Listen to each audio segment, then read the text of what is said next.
Welcome to Your Legislators, a production of KRWG Broadcasting. Your Legislators is a public service program providing our viewing and listening audiences in southern New Mexico the opportunity to hear about important legislative issues directly from their elected representatives in Santa Fe.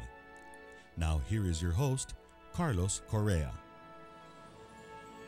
I'm Carlos Correa, and welcome to Your Legislators, also being broadcast on KRWG 90.7 FM Las Cruces. My guest today represents District 52, Democratic Representative Joseph Cervantes. Welcome to the program. Carlos, thanks for having me today. It's great to be with you. Representative Cervantes, there are big changes in Santa Fe with several new faces, including a new governor, Republican Susana Martinez. How do you think those changes will impact business, if at all? Well, I think they're going to have a great impact. We're going to have an opportunity to reevaluate. I think because of the budget shortfalls and the tight budget, we're going to have a great opportunity to go back and reevaluate really what works and what doesn't work. And I think that's appropriately what we should be doing. Over the last few years, we've tried to expand on economic development with incentives and so forth. We had an announcement here recently for an effort to attract, for example, the entire rail yard out of downtown El Paso into New Mexico. But we've got to begin looking at all of those efforts over the years to see whether they're working now, and I think a good look back at our tax structure is probably a good place to start. The majority of the session will be, I guess, the first part talking about the budget and next year's budget, correct? Well, in my experience in Santa Fe, the budget usually is a process that lasts all the way to the last hours of a legislative session, and so you're right, we'll begin to tackle that from the very beginning. But it's a 60-day session, and so I expect that we'll continue to be trying to work on that all the way through the end. I'm also somewhat optimistic by that process because the legislative body worked over the last year to prepare a proposed legislative budget. That's done by a select committee to do that. And the governor just this last week introduced her own budget, and it's essentially taken the legislative budget as it is. So that'll be a big change from years past. Governor Richardson would oftentimes have a budget that would differ significantly from the legislative budget, but here it looks like Governor Martinez is taking the legislative budget. I know that you and other legislators have been gathering data and information in weeks prior to going to session. What are some of the things that people are talking about as far as you guys advocating on their behalf, certain projects out there, and is it possible to push some of these items this session?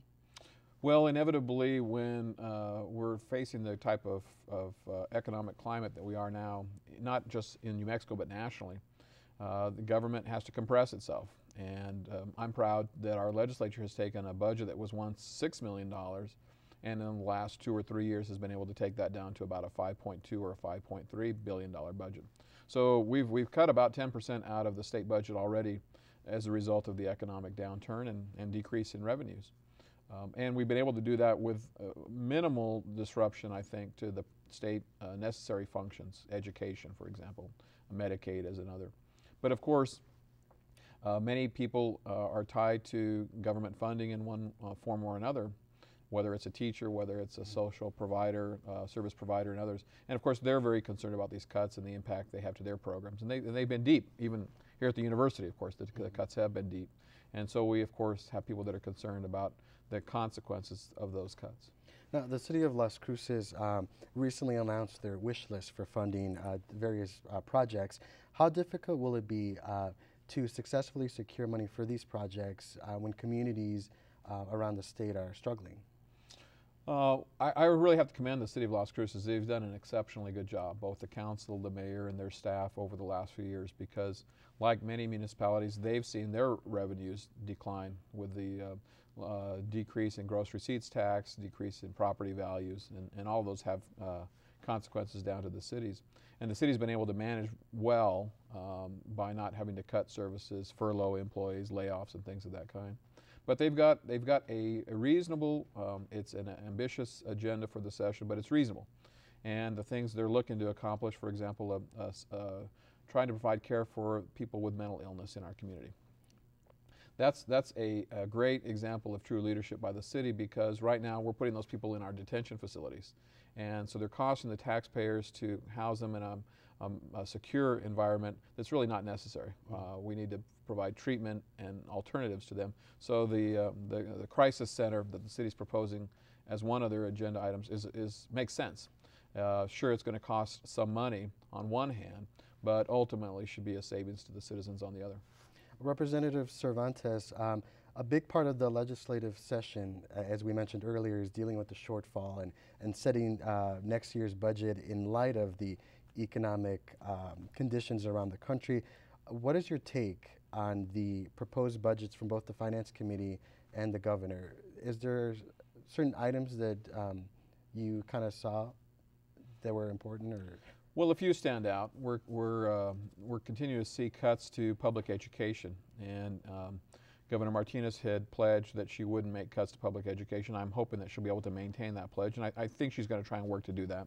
I think her budget perhaps does involve some cutting to public education, and I'm sure she will expect several of us in the legislature to be trying to reevaluate where those cuts should be, if at all.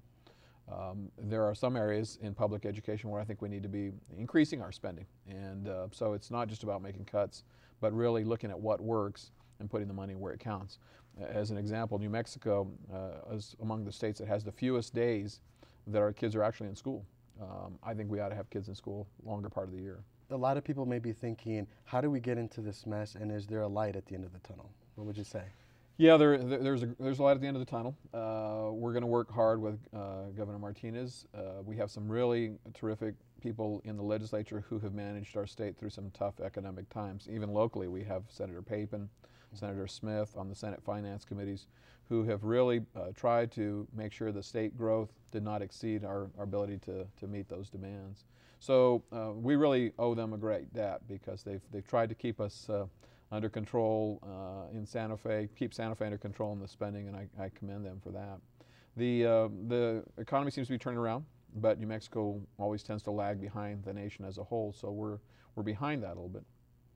But ultimately what we have to do is we have to, in New Mexico, look at how we fund our state government.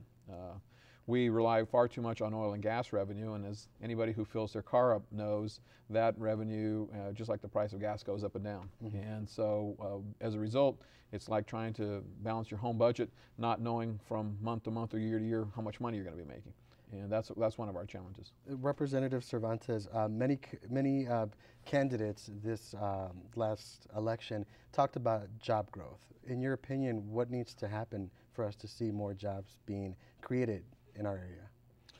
Well, I think one thing we ought to be working much harder on and haven't been successful at doing is encouraging the job creation within our existing businesses.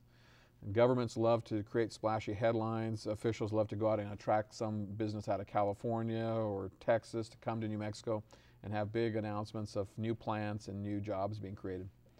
The difficulty with that, whether it's Eclipse Aviation or any number of other examples, is that oftentimes those jobs don't materialize. The announcement is splashy but doesn't last, and the jobs are not permanent long-term commitments to New Mexico. I would rather, if given the opportunity, I would rather be trying to build on the businesses, the small businesses that we have here. We know they're not going anywhere. Many of them have been here for 3 and 4 generations, and we ought to be trying to help them grow, knowing that their investment in New Mexico is a real investment. Early on, we mentioned different changes, and prior to the session beginning, you wanted to seek a speaker. And tell me a little bit about that process and why you decided you wanted to do this. Well, the speaker position is unique because it's one of the only positions open to legislators in the House that's elected by both Democrats and Republicans. And it seems clear to me, and it's been clear the 10 years I've been there, that the citizens of New Mexico don't want the partisan rancor, don't want to see the infighting, don't want to see people taking the political cheap shots, but want to see things happening.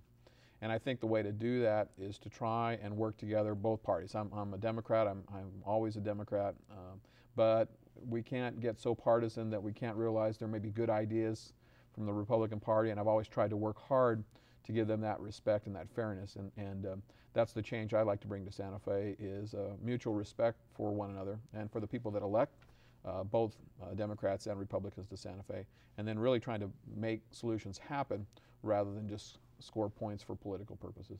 Gotcha, okay. One big project here in New Mexico is the Spaceport America, where flights are expected to start sometime this year or next year. Representative Cervantes, all that could change. Rick Homans, the director of Spaceports, was directed to resign. But before he left, he said a quote, if Governor Martinez does not support the spaceport project, it could slow down or fall apart pretty quickly. What do you think is going to happen? Well, I'm confident Governor Martinez, once she spends some time in the office and begins to learn quite a bit more about areas outside of her past expertise. You know, she hasn't had the direct involvement with issues like economic development, jobs creation, and the spaceport, as an example. As a district attorney, there would be no association or no relationship to those. So I think that she needs a little bit of time. She's been in the office only for a couple of weeks now that you and I are talking, and I think she'll begin to realize the importance of that commitment by the state. The state's made the commitment. We've invested or will invest well over $200 million into that project, and we need to seriously evaluate how the state taxpayers are going to reap the benefit from that kind of an investment. I think she'll eventually find the appropriate use for that investment. Representative Cervantes, Governor Martinez said in a statement recently that, quote, state government can continue to be a partner in the spaceport project, although no longer its major financier. What are your thoughts on that, and what does the future look like? Well, I agree with Governor Martinez on that. I've always been somewhat cautious about the state's direction with the spaceport, with some concern that eventually it has to support itself. The state is investing $200 million.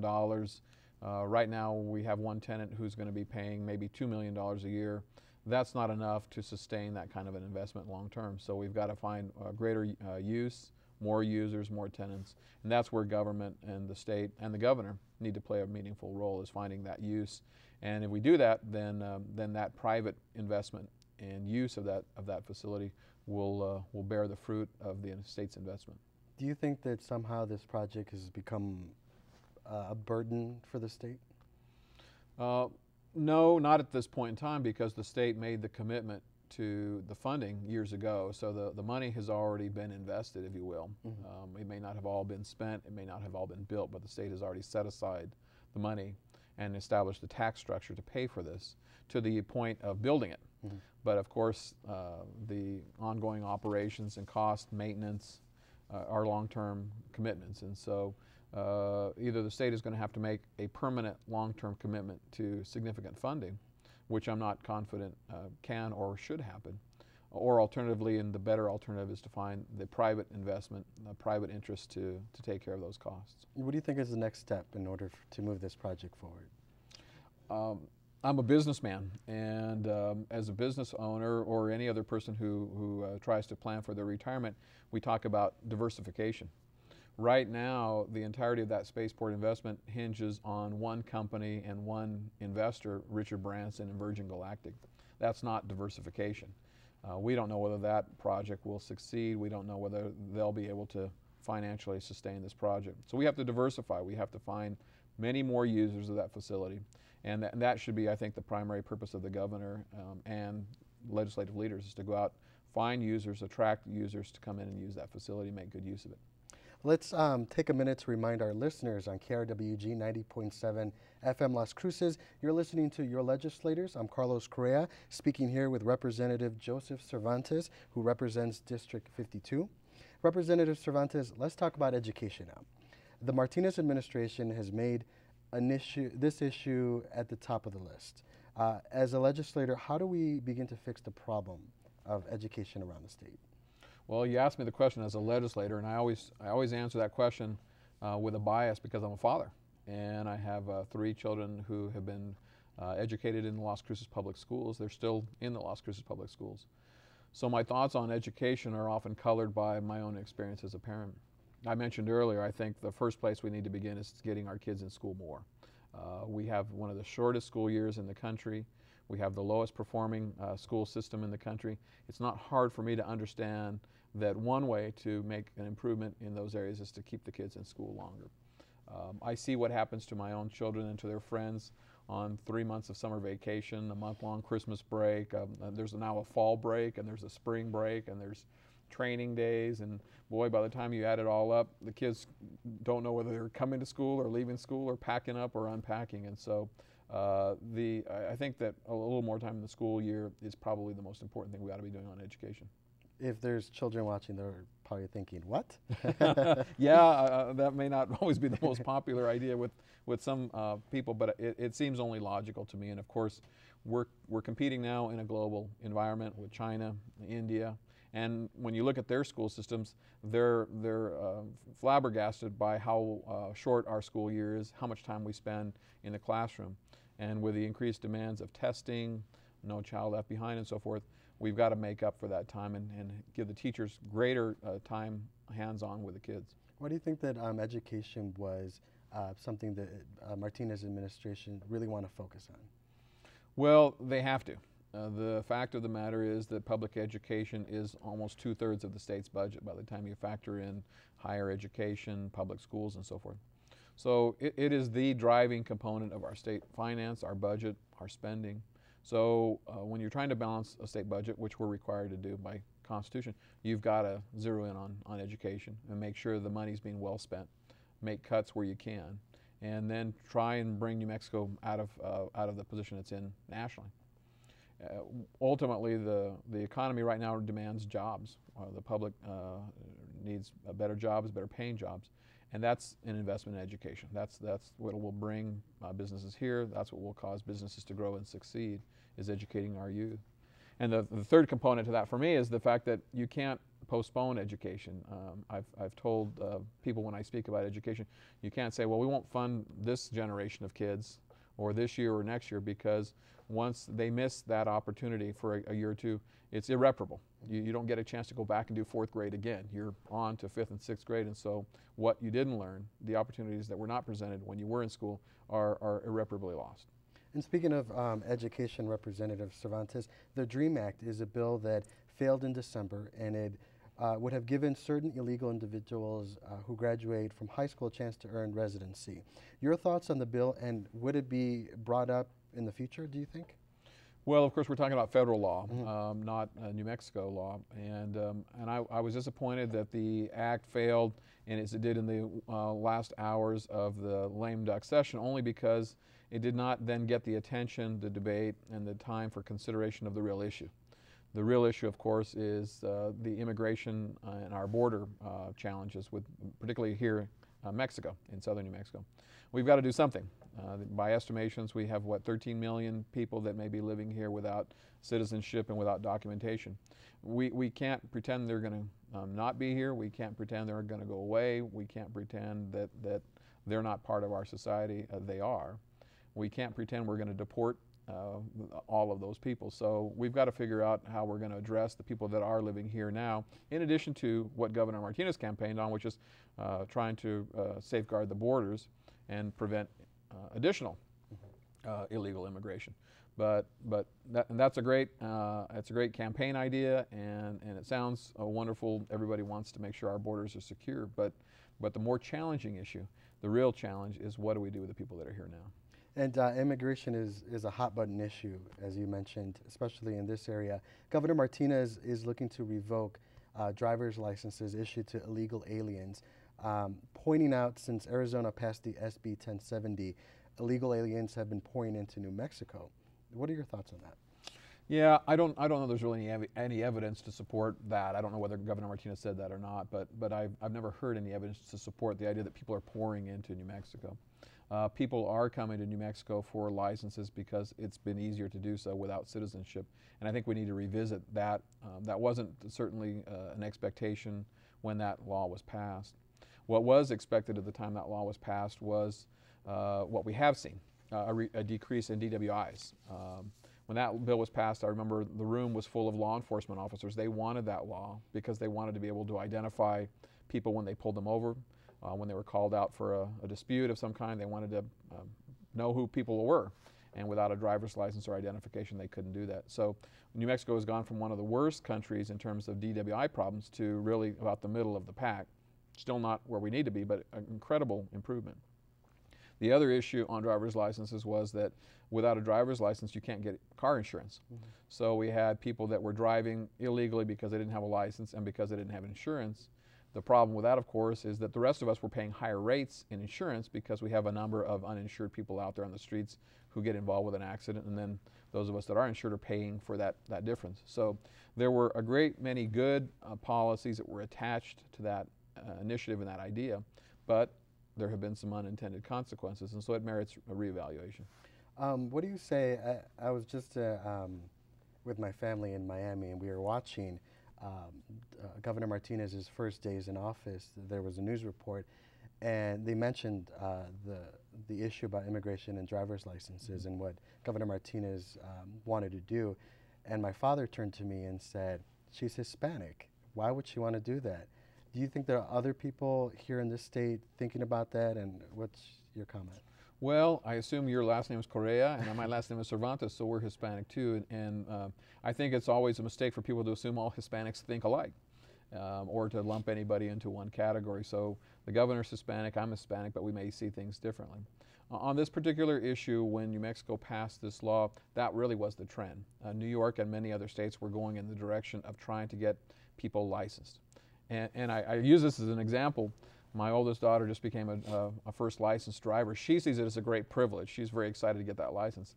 But by the time you reach my point in time in life, a driver's license is an obligation. I'm obligated to have it to cash a check, to identify myself as needed.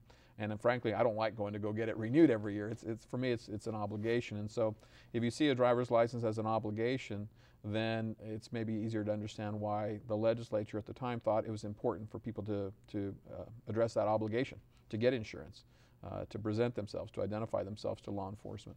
But if we're attracting the wrong element to New Mexico, that's clearly not an intended consequence.